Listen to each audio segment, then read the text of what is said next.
So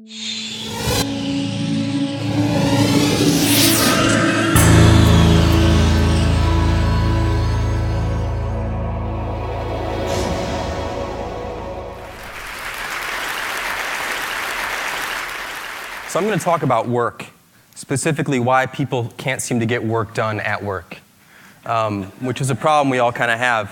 But let's sort of start at the beginning. So we have companies and nonprofits and charities and all these groups that have employees or volunteers of some sort. And they expect these people who work for them to do great work.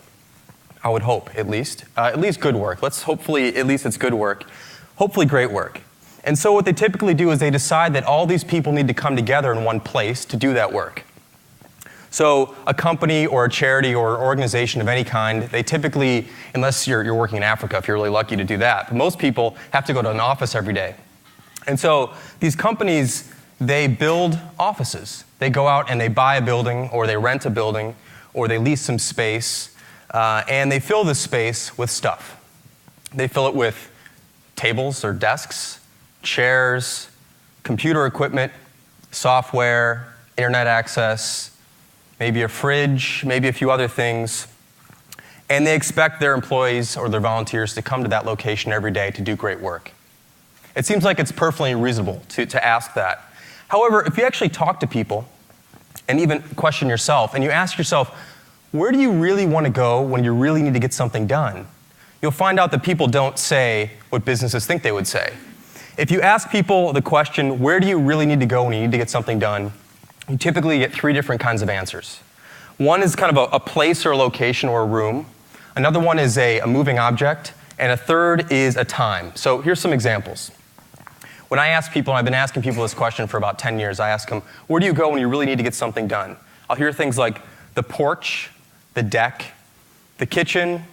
I'll hear things like an extra room in the house, the basement, the coffee shop, the library. And then you'll hear things like the train, a plane, a car, so the commute. And then you'll hear people say, well, it doesn't really matter where I am as long as it's really early in the morning or really late at night or on the weekends. You almost never hear someone say the office. But businesses are spending all this money on this place called the office, and they're making people go to it all the time, yet people don't do work in the office. What is that about? Like, why is that? Why is that happening? And what you find out is if you dig a little bit deeper, you find out that this is what happens. People go to work, and they're basically trading in their workday for a series of work moments. That's what happens at the office. You don't have a work day anymore. You have work moments. It's like the front door of the office is like a Cuisinart. And you walk in, and your day is shredded to bits. Because you have 15 minutes here and 30 minutes there, and then something else happens, and you're pulled off your work, and you got to do something else, and you have 20 minutes, then it's lunch. Then you have something else to do, and then you got 15 minutes, and someone pulls you aside and asks you this question, and before you know it, it's 5 p.m., right? And you look back on your day, and you realize that you didn't get anything done, right? I mean, we've all been through this. We probably went through it yesterday, or the day before that. You look back on your day, and you're like, I got nothing done today. I was at work, I sat at my desk, I used my expensive computer, I used the software they told me to use, I went to these meetings I was asked to go to, I did these conference calls, I did all this stuff, but I didn't actually do anything. I just did tasks. I didn't actually get meaningful work done. And what you find is that, especially with creative people, designers, programmers, writers, engineers, thinkers, that people really need long stretches of uninterrupted time to get something done. You cannot ask somebody to be creative in 15 minutes and really think about a problem. You might have a quick idea, but to be in deep thought about a problem and really consider a problem carefully, you need long stretches of uninterrupted time. And even though the workday is typically 8 hours, how many people here have ever had 8 hours to themselves at the office? How about 7 hours? 6? 5? 4? When's the last time you had 3 hours to yourself at the office? 2 hours? 1 maybe? Very, very few people actually have long stretches of uninterrupted time at an office. And this is why people choose to do work at home, or they might go to the office, but they might go to the office really early in the day. or late at night when no one's around, or they stick around whenever after everyone's left, or they go in on the weekends, or they get work done on the plane, or they get work done in the car or in the train because there are no distractions. Now, there are different kinds of distractions, but there aren't the really bad kind of distractions, which I'll talk about in just a minute. And this sort of whole phenomenon of having like short bursts of time to get things done reminds me of another thing that doesn't work when you're interrupted, and that is sleep. I think that sleep and work are very closely related. And it's not just that you can work while you're sleeping and you can sleep while you're working. That's not really what I mean. I'm talking specifically about the fact that sleep and work are phase-based or stage-based events. So sleep is about sleep phases or stages. Some people call them different things. There's 5 of them. And in order to get to the really deep ones, the really meaningful ones, you have to go through the early ones. And if you're interrupted while you're going through the early ones, so if someone bumps you in bed or there's a sound or whatever happens, you don't just pick up where you left off. If you're interrupted and woken up, you have to start again. So you have to go back a few phases and start again. And what ends up happening, sometimes you might have days like this where you wake up at 8 in the morning or 7 in the morning or whenever you get up and you're like, man, I didn't really sleep very well. I did the sleep thing, I went to bed, I laid down, but I didn't really sleep. Because sleep is not, people say you go to sleep, but you really don't go to sleep. You go towards sleep. It just takes a while. You got to go through these phases and stuff. And if you're interrupted, you don't sleep well. So how do we expect, does anyone here expect someone to sleep well if they're interrupted all night? I don't think anyone would say yes. Why do we expect people to work well if they're being interrupted all day at the office? How can we possibly expect people to do their job if they're going to the office to be interrupted? That doesn't really seem like it makes a lot of sense to me. So what are these interruptions that happen at the office that don't happen in other places? Because in other places you can have interruptions like you can have, the TV, or you could go for a walk, or there's a fridge downstairs, or you've got your own couch, or whatever you want to do. And if you talk to certain managers, they'll tell you that they don't want their employees to work at home because of these distractions. They'll also say that, sometimes they'll also say, well, if I can't see the person, how do I know they're working? Which is ridiculous, of course, but that's one of the excuses that managers give. And I'm one of these managers. I understand, I know how this goes. We all have to improve on this sort of thing. But oftentimes they'll cite distractions. I can't let someone work at home. They'll watch TV. They'll do this other thing. It turns out that those aren't the things that are really distracting, because those are voluntary distractions. You decide when you want to be distracted by the TV. You decide when you want to turn something on. You decide when you want to go downstairs or go for a walk. At the office, most of the interruptions and distractions that really cause people not to get work done are involuntary. So let's go through a couple of those. Now, managers and bosses will often have you think that the real distractions at work are things like Facebook and Twitter and YouTube and other websites. And in fact, they'll go so far as to actually ban these sites at work. Some of you may work at places where you can't get to these certain sites. I mean, is this China? What the hell is going on here? You can't go to a website at work and that's the problem? That's why people aren't getting work done, because they're going to Facebook and they're going to Twitter? That's kind of ridiculous. It's a total decoy. And, today's Facebook and Twitter and YouTube, these things are just modern day smoke breaks. No one cared about letting people take a smoke break for 15 minutes 10 years ago. So why does everyone care about someone going to Facebook here and there, Twitter here and there, YouTube here and there? Those aren't the real problems in the office.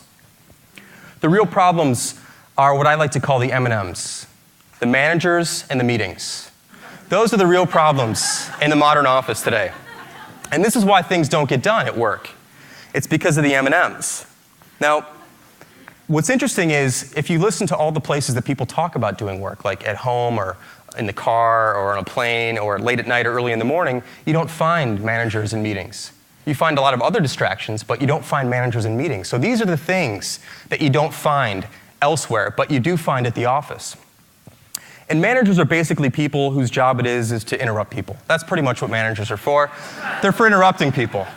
They don't really do the work, so they have to make sure everyone else is doing the work, which is an interruption. And we have a lot of managers in the world now, and there's a lot of people in the world now, and there's a lot of interruptions in the world now because of these managers. They have to check in, hey, how's it going? Show me what's up, this sort of thing. And they keep interrupting you at the wrong time. While you're trying to actually do something that they're paying you to do, they tend to interrupt you. That's kind of bad. But what's even worse is the thing that managers do most of all, which is call meetings. And meetings are just toxic, terrible, poisonous things during the day at work. We all know this to be true. And you would never see a spontaneous meeting called by employees. It doesn't work that way. It's like the manager calls the meeting, so the employees can all come together. And it's an incredibly disruptive thing to do to people, is to say, hey, look, we're going to bring 10 people together right now and have a meeting. I don't care what you're doing. Just you got to stop doing what you're doing so you can have this meeting. I mean, what are the chances that all 10 people are ready to stop? What if they're thinking about something important? What if they're doing important work? All of a sudden, you're telling them they have to stop doing that to do something else. So they go into a meeting room, they get together, and they talk about stuff that doesn't really matter, usually, because meetings aren't work. Meetings are places to go talk about things you're supposed to be doing later. But meetings also procreate. So one meeting tends to lead to another meeting and tends to lead to another meeting. There's often too many people in the meetings, and they're very, very expensive to the organization. Companies often think of a 1-hour meeting as a 1-hour meeting, but that's not true unless there's only one person in that meeting. If there are 10 people in the meeting, it's a 10-hour meeting. It's not a 1-hour meeting. It's 10 hours of productivity taken from the rest of the organization to have this one-hour meeting, which probably should have been handled by 2 or 3 people talking for a few minutes. But instead, there's a long scheduled meeting because meetings are scheduled the way software works, which is in like increments of 15 minutes or 30 minutes or an hour. You don't schedule an 8-hour meeting with Outlook. You can't. I don't even know if you can. You go 15 minutes or 30 minutes or 45 minutes or an hour. And so we tend to fill these times up when things should really go really quickly. So meetings and managers are 2 major problems in businesses today, especially in offices. These things don't exist outside of the office. So I have some suggestions to kind of remedy the situation. What can managers do, enlightened managers, hopefully, what can they do to make the office a better place for people to work? So it's not the last resort, but it's the first resort. It's that people start to say, when I really want to get stuff done, I go to the office.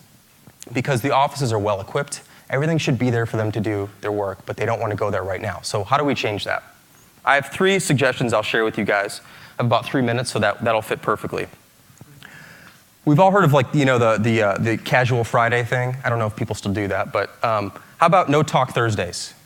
How about pick just one Thursday once a month and cut that day in half and just say the afternoon. I'll make it really easy for you. So just the afternoon, one Thursday, the first Thursday of the month, just the afternoon, nobody in the office can talk to each other. Just silence. That's it. And what you'll find is that a tremendous amount of work actually gets done when no one talks to each other. This is when people actually get stuff done, is when no one's bothering them and no one's interrupting them. And you can give someone, giving someone 4 hours of uninterrupted time is the best gift you can give anybody at work. It's better than a computer, it's better than a new monitor, it's better than new software, whatever people typically use. Giving them 4 hours of quiet time at the office is going to be incredibly valuable.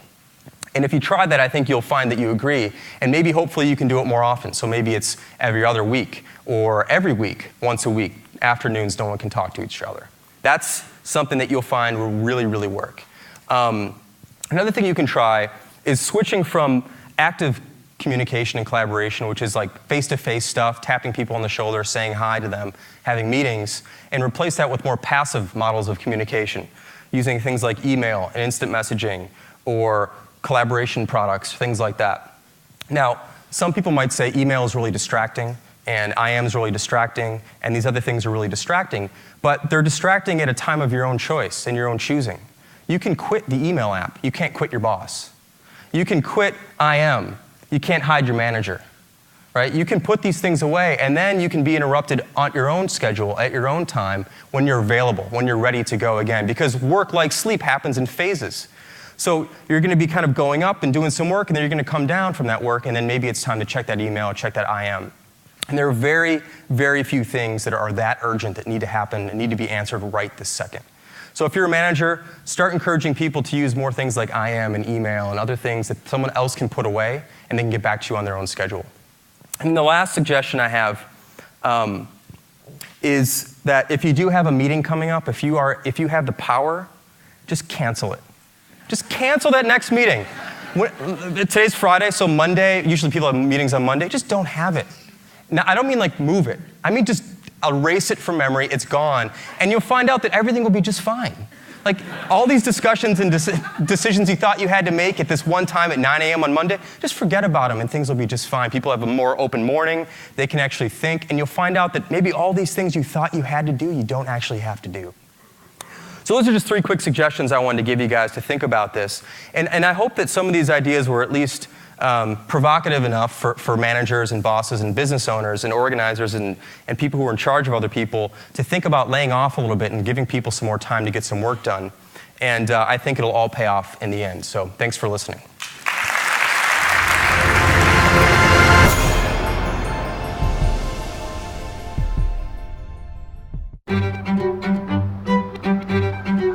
Doing the creative direction of the magazine. I work as a photographer. I also have been curating.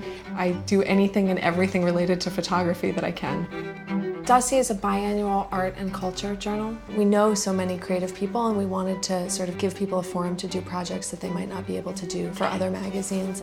My BlackBerry works with my lifestyle because I actually work from my phone, going back and forth with different clients constantly. If we're planning an issue of the magazine, I'm looking at proofs on my phone. The new one has a keypad and then also a touchscreen. I really like the keypad. I could not write long emails on a phone that just had a touchscreen. There's no way. I started taking pictures seriously when I was about 17, but I just didn't think it was going to be my job. Up until very recently, all of my personal work was pictures of just like what was around me. If I'm sitting around with friends, I usually have my camera, I take a picture of what I see. Bones!